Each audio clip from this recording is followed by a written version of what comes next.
Assalamualaikum warahmatullahi wabarakatuh.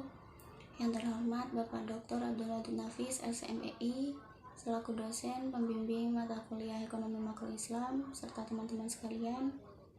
Puji syukur selalu kita haturkan pada Allah Subhanahu wa Ta'ala, dan tak lupa salawat serta salam selalu tercurahkan kepada junjungan Nabi besar Muhammad SAW.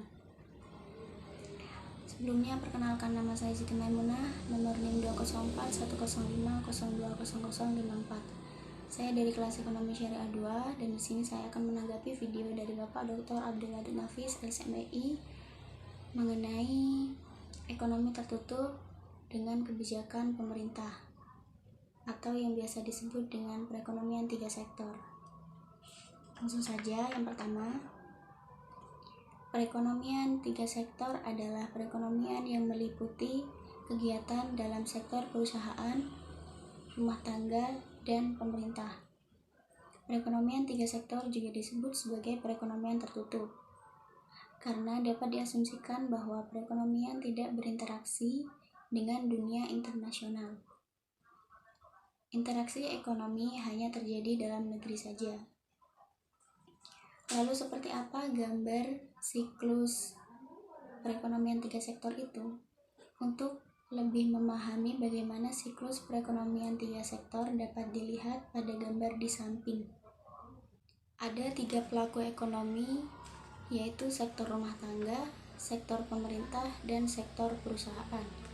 Sama seperti perekonomian 2 sektor, rumah tangga tetap menjadi konsumen bagi perusahaan, sehingga rumah tangga membeli barang dan jasa dari perusahaan.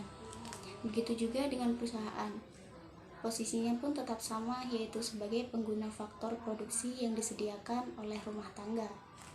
Nah, berbeda dengan perekonomian 2 sektor, keberadaan peran pemerintah dalam perekonomian 3 sektor menjadikan interaksi antara pelaku ekonomi jadi lebih banyak. Ada 4 garis arah interaksi antara pelaku ekonomi seperti yang terlihat pada gambar. Pada garis 4 dan 5 menunjukkan pendapatan pemerintah, sedangkan pada garis 3 dan 6 menunjukkan pengeluaran pemerintah. Kemudian keseimbangan perekonomian 3 sektor. Syarat tercapainya keseimbangan perekonomian 3 sektor yaitu pengeluaran apabila penawaran agregat atau Y sama dengan pengeluaran agregat atau AE, maka dapat dirumuskan dengan Y sama dengan AE, yang mana AE terdiri dari 3 konsumsi rumah tangga atau C, kemudian investasi oleh sektor perusahaan atau I, dan pengeluaran pemerintah atau G.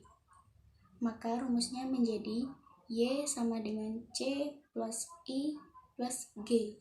Kemudian pendapatan nasional dipergunakan untuk 3 kebutuhan, yaitu konsumsi atau C, tabungan atau S, dan pajak atau T, sehingga dapat dirumuskan dengan Y sama dengan C plus S plus T. Kemudian ada berapa sih jenis-jenis pajak? Jenis pajak dikelompokkan menjadi 2, yaitu pajak langsung dan pajak tidak langsung.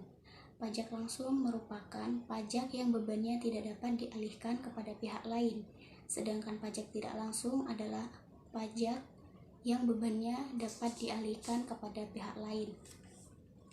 Kemudian bentuk-bentuk pajak meliputi pajak regresif, pajak proporsional, dan pajak progresif. Mungkin itu saja pemahaman yang dapat saya tangkap dari penjelasan Bapak Dr. Abdul Wadud Nafis, LCMEI. Mohon maaf jika ada tutur kata yang kurang berkenan. Terima kasih atas perhatiannya. Wassalamualaikum warahmatullahi wabarakatuh.